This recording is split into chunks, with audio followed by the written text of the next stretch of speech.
దునియాలో దిమాక్కుంటే ఎక్కడైనా బతకచ్చు, ఎట్లైనా బతకచ్చు అని ఓ సామెత. ఇప్పుడు దానికి సజీవ సాక్ష్యం కనబడుతున్నది. ఇవాళ రోజున స్విగ్గీలు, జొమాటోలు ఇవన్నీ ఏంటి? ఎలాగోలా బతకచ్చు అనుకున్నోడికి బోల్డ్ అని ఆప్షన్స్ ఇప్పుడు. అట్లాగే ఒక ఆటో డ్రైవర్ ఒక తెలివైన ఎత్తుగడేశాడు. ఈ యుఎస్ కాన్సులేటు దగ్గరన వీసాలకు సంబంధించినటువంటి ఇంటర్వ్యూస్ ఉంటాయి కదా!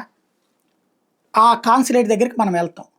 ఎక్కడుంటది అది? హైదరాబాద్‌లోనో, చెన్నైలోనో, బెంగుళూరులోనో ఇట్లాంటి చోట్ల ఉంటది.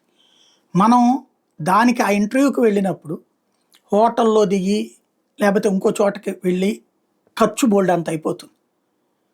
మాక్సిమం రూపాయి ఖర్చు తగ్గించుకోవాలని చూస్తాం. ఏ సూట్ కేసో, ఏ బ్యాగో పట్టుకొని వెళ్తాం. యూఎస్ కాన్సులేట్‌లకు వాటిని అనుమతించరు.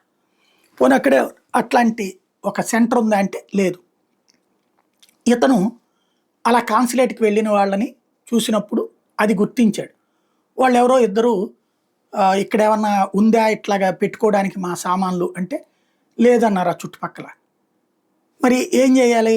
అప్పుడు ఈ ఆటో డ్రైవర్‌కి నీకో రూ. 1000 ఇస్తాం. నీకు రోజుకి ఎంతొస్తది అంటే, రూ. 1000 లాభం వస్తదంటే, మేము చెరొక 1000 ఇస్తాం. నీకు రూ. 1000 లాభం కదా! ఇంకో 1000 కూడా ఏసినట్టుంటది. మా ఇవి బ్యాగ్స్ నీ దగ్గరే పెట్టుకో ఇక్కడే అని చెప్పారు. అతను ఆ రోజున పెట్టుకున్నాడు. అప్పుడే ఇంకో నలుగురు, ఐదుగురు అట్లాగే ఎతుకుతున్నోళ్ళని తన ఆటోలో పెట్టుకున్నాడు. తద్వారా అతనికి ఒక రోజులో 5, 6 వేలు వచ్చినాయి. ఇదేదో బాగుందని ఆటో వేయడం మానేసి రోజు పొద్దున్నే యూఎస్ కాన్సులేట్ దగ్గరకు వచ్చేసేసి అట్లాగా ఎవరైతే లోపల పోతారో వాళ్ళ బ్యాగులు తన ఆటోలో పెట్టుకునేటటువంటి కాన్సెప్ట్ బిగిన్ చేశాడు. ఇప్పుడు అతనిది పెద్ద ఎత్తున వైరల్ అవుతుంది. అతను ప్రస్తుతం 20, 30 కస్టమర్లతో రోజుకి ఒక బ్యాగ్‌కి రూ. 1000 కలెక్ట్ చేస్తున్నాడట.